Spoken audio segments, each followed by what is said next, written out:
Oh, wow. It's been a while since I've done one of these. My goodness. I just wish that I could do one of these under better circumstances. Hello, everyone. My name is Xycron. I like to play video games. Welcome to the channel. Welcome to the video. I don't know why I felt a need to do an intro there. Seems a little unnecessary now, but oh well. There's no going back now. So, I'm a little lost. I'm at that point in my YouTube career where I use the term career very loosely here, where I'm not quite sure what to do next. I feel like I need to evolve, I feel like I need to move on to the next chapter, but I'm not 100% sure on what that means. Every YouTuber hits this proverbial fork in the road where they have to decide what they're going to do next. They have to decide, all right, am I going to evolve and sort of change what I do? Am I going to completely change what I do 100%? Keep some elements of what I did before, yada, yada, yada. What do I do? As much as it pains me to say, I've come to that fork in the road, so to speak. Don't get me wrong, I love making videos. I'm not stopping. I'm not going to quit, all that bullshit. I still want to go as strong as ever. But like I mentioned before, I've just kind of hit this point where I have to decide what's next for me. And it doesn't even necessarily have to be a change in YouTube content, even though my plan is to kind of change it up a little bit. It doesn't have to be. What I mean by that is, I'm kind of using you guys as a therapist right now, so to speak. Not really. It's more like when you unload all of your problems on a private Twitter account or on that friend that's a really good listener, and all they say after your 3-hour rant of all your problems was, all right, man. I don't know, I kind of felt like spilling my guts today, talking about my problems and where I foresee myself going. I'll try not to be too much of a whiny little bitch, but us YouTubers have the right to whine and moan every now and then. Some YouTubers do it more than others. But, you know, I'm cashing in the whiny bitch card right now, you know what I'm saying? Now, before I get down to what I was talking about before and really get into details on what I think I might try to do in the future, I guess I should just mention, this topic of conversation comes up a lot for me, whether it's live streams or other friends or whatever, when they ask about doing YouTube for a living, how it must be the best job in the world. Well, look, I'm not gonna lie to you, it's a good job, it really, really is. From an outward and an inward perspective, obviously, it's easy, it's comfortable, all that fun crap. You get to sleep in as much as you want. Ooh, donuts for dinner? Perfect, whatever, it doesn't matter. Now, a lot of people also like to assume that just because you do YouTube for a living, you're making trillions of dollars and you're rich. Well, I'm here to tell you right now, that's not true at all. Now, I don't want to get into specific numbers, but off of my channel specifically, I probably earn a little bit less than someone who's working full-time at a fast food restaurant. It pays my bills, but that's about it. So I'm the YouTuber that's at that point where I still love doing it, but if I fall even a little bit, if I fall behind just a little bit, things can go really, really, really bad for me. So it adds a whole new factor of stress. It's not like when you go into your 40-hour-a-week job every day and, you know, you work 8 hours a day, you get a guaranteed pay rate and that's steady. It's not just going to randomly change. You're not going to earn $200 less this month unless you didn't work. But if you work full-time, you're not just going to randomly have $400 missing or whatever the hell it is from your paycheck.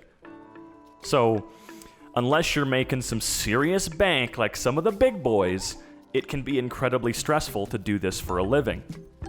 Especially, and I know this is going to sound really stupid, but especially if you're one of the gamers like myself, because generally, in order to keep the momentum going, in order to keep things as steady as you can, you're gonna have to do things every single day. I know a lot of people ask me, like, what's some advice you have for starting YouTube? And my first answer is always consistency. Create a schedule. Make sure people know when to look for your stuff. Unfortunately, with the gamers, we have to do it pretty much every single day. If I uploaded an 8 or 9 minute Gmod Funny Moments video once a week, that's not really going to work out too well for me in terms of, oh, I have to pay for my car this month, you know what I mean? All right. So I think I'm done with the whining portion. I just wanted to get across that there's a strange no man's land for YouTubers where, for the most part, we're not earning that much. And then there's this huge gap in between I'm doing it for a living and oh my god, I'm living super comfortably. And it takes a very, very long time to get across, and sometimes we don't ever make it across. YouTube used to be a lot different back in 2012, where having 30 or 40,000 subscribers could basically earn you a much better living than I would earn right now. And it's because, as gamers, this side of YouTube has become so overinflated that people aren't as interested. You subscribe to like 500 different channels, you forget about 495, and it just goes back to that dead subscriber thing where YouTube will remove accounts and stuff like that aren't active anymore. And I've had people tell me that they're just bored of my content, which is fine, but they don't unsubscribe. They just stop watching. So those inflated numbers do not help. I would think that out of the 144,000 people that subscribe to me, I would say maybe 25,000 tops are regularly active out of that. And back in the day, there wasn't nearly as much of this, dead subscriber count. If someone had 35,000 subscribers, odds are, like at least 70% of those guys were still active because YouTube was just kind of starting to come into its own thing as a legit media platform for creators to go on and do their own thing. But anyway, I veer off on tangents a lot whenever I do this. Like I mentioned at the beginning of this story, commentary, whatever you want to call it, I think I need to move on to the next chapter of my life. Now that does not, like I mentioned, that does not mean I'm going to stop YouTube. I'm going to keep doing YouTube all the time, as much as possible. I like doing it every day. It's fun doing it every day, or every few days at the very, very, least. But what I am going to need to do is evolve what I do a little bit. Because as Bree pointed out yesterday, she and I always doing the same stuff is not working out for me. I mean, it was at first. I grew a lot. I'm at an amazing spot in my YouTube career and all that fun stuff. But like I said, it's just not the most consistent thing in the world. I don't grow very much. I really need to find my style, so to speak. Because for the past year and a half or so, it's been... Well, all of us have a very, very similar style in how we do things. We're all very vanilla. Zach, myself, Luna, Sam, we all edit videos and do them almost exactly the same. And that needs to change for all of us. We're all going to have to find our own thing. In the entertainment world, no matter what, no matter where, things have to change and evolve, if that weren't obvious before. But they do. They have to get better. They have to be different. I mean, you look at the current climate of movies, for instance. People are getting really, really sick and tired of remakes and sequels and all of that shit, and they're starting to really vocalize their distaste. So eventually, whether they like it or not, Hollywood itself is going to have to change what they do. They're going to have to start trying, And so that's what I'm getting at for this commentary, is things aren't going to happen overnight, for sure. I want to start looking for a regular day job, something with a company I can respect and a company that I look up to. Possibly Blizzard, companies like that, it would be fantastic. It's funny, I initially wanted to get a job working at Maker Studios as a partnership manager, and as it turns out, in about 3 days, I'm kicked out of the network. So hey, what do you know? Oh, yeah, I guess I should mention that a little bit more. I was one of the 27,200 partners that was released.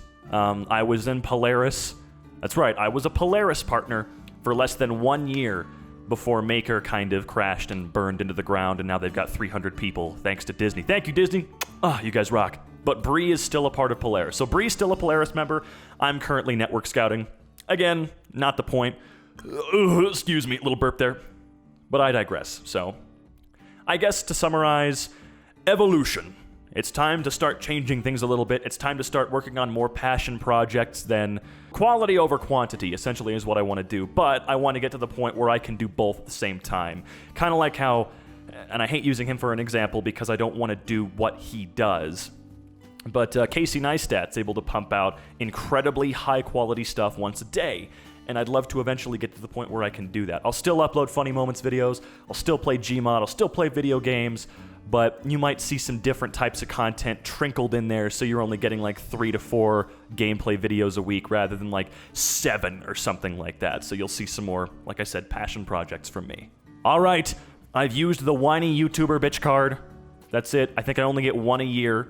I'm pretty sure my new network is going to provide me with a couple more of those, so you never know. So yeah, I guess that's all I have to say for today, folks. Always remember, if you even somewhat enjoyed this video, consider dropping a like, and if you really enjoyed this video, then consider subscribing.